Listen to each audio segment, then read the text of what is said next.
told you that anybody could take a rough sketch, just like this one, and actually turn it into a fully professional website in just a matter of hours without any coding experience and without any background in web development. I'm Tula Masterman, I'm a data scientist, and today I'm going to dive into how I built my professional portfolio using AI and teach you how you can do the same. The main message that I hope you get from this video is how important it is to partner with AI. Today I'm going to walk through how I actually used Claude to help me build my own personal portfolio. For me, I found that while I've worked with AI pretty much every day over the last few years of my career, it's been really exciting to see how AI has actually given me the ability to develop new skills and learn new things and accomplish goals that I wouldn't have really had an easy way to execute on. I knew that I wanted to create a personal portfolio because over the past few years, I've spent a lot of time writing different articles on AI, doing some other videos on AI, and even writing research papers with my team. But the challenge that I was realizing was I didn't have a centralized place to showcase all of the different things that I had worked on. And so I thought to myself, well,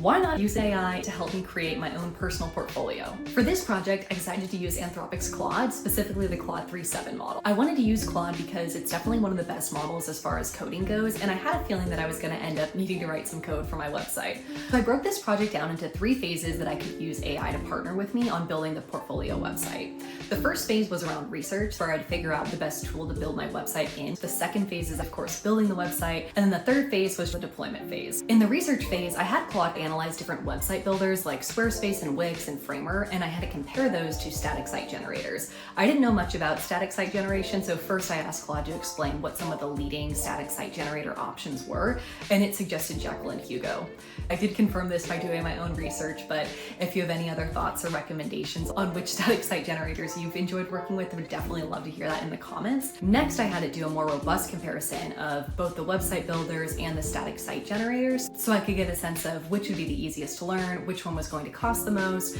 and which one would be the best place for me to get started. Ultimately, Claude recommended using Jekyll because this one would provide the best capabilities from both a technical perspective, and it would also be the cheapest, and it was something that I could easily integrate and host using GitHub Pages, and I wouldn't have to deal with any sort of monthly subscription fee that might come with one of the other website building companies. So now that Claude and I had decided on what framework to use, I actually ended up drawing this diagram, and try to get it a little closer so you can see. I took a picture of the layout and I also gave it a written description of what I was looking for in each of the sections. I also said I generally like blues, I want it to be professional and clean looking, and I wanted just simple sections for an about me, I wanted to have a skills and experience section, and then I also wanted sections for the research papers, the videos, and the articles that I'd done, so that way all of those things could stand out, and then at the end have some sort of a footer for people to get in touch through whatever platforms they might want to. And so with just those instructions, Claude was actually able to give me the code to create the entire website, and it ran successfully on the first time. All that I had to do was create a repository in GitHub, and it even walked me through exactly what I would need to do in GitHub to make sure that my site could be hosted on GitHub Pages. It also walked me through how to get Jekyll set up on my computer, which was a huge help, and then it gave me all the files that I would need in order to create the first version of my site. So I would say by the time I went from researching and just having this idea of, hey, I want to build a portfolio, to actually having a template, it probably took me an hour and a half.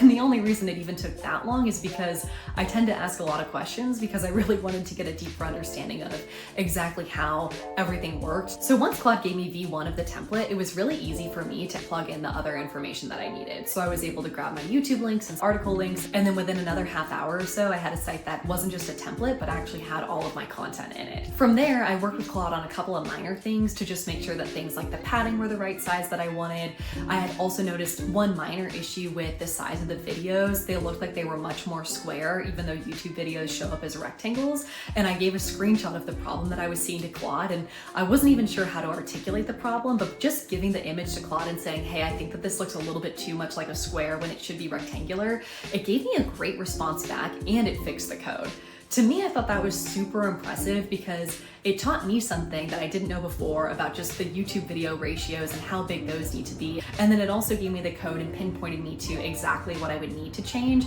in order to update my site. The other cool thing about this is I knew that I wanted to make sure the website was mobile friendly, and so I was able to talk to Claude and just give it those instructions to make sure that the site would display properly across all different devices. And I was able to test it on my phone, my laptop, on my monitor, and make sure everything looked right. So So Claude and I really just kept working together until the site turned into something that I was super excited about and really proud of the way it had showed up. And honestly, I think it was really great to get to partner with AI on something like this, and also even having it help me when it came to writing some of the descriptions of how I wanted to talk about myself. I think sometimes it can be difficult to figure out the right words to talk about who you are and to communicate that, especially on something that's like a personal portfolio website, because you want to strike the right balance of being professional but also really being authentic and being able to show who you are. And I felt like going through some of the process with Claude and being able to work on how I could communicate those things in an even better way was super empowering. Once I went a couple rounds with Claude and ended up getting the website into a state that I was satisfied with, I was ready to deploy it. At this point, I ran into a couple of issues with actually deploying the site through GitHub Pages,